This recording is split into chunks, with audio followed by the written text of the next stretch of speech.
ডক্টরের কাছে যাচ্ছি, আমি ওকে বলতে পারবো তুমি প্রেগনেন্ট?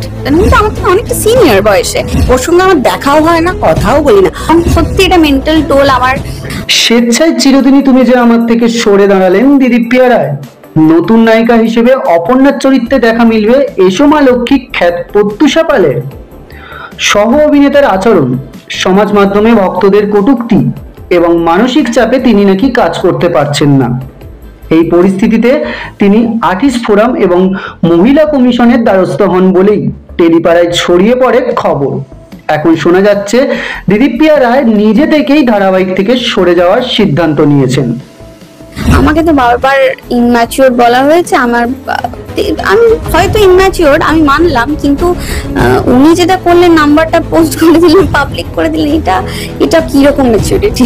সোশ্যাল মিডিয়ায় আমরা যেটা দেখাই না, আসলে মানুষদেরকে আমরা যেটা দেখাই তারা তো সেটাই বিশ্বাস করে, তার পিছনে আসল গল্পগুলো অনেকে নাই জানতে।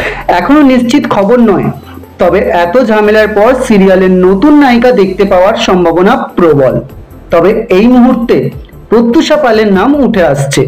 এবার দেখার পালা সত্যিই কি তিনি হচ্ছেন ধারাবাহিকের নতুন নায়িকা। তো বন্ধুরা, চিরদিনই তুমি যে আমার ধারাবাহিকের নতুন নায়িকা হিসেবে কাকে দেখতে চান? আপনার মতামতটি অবশ্যই কমেন্ট করে জানান।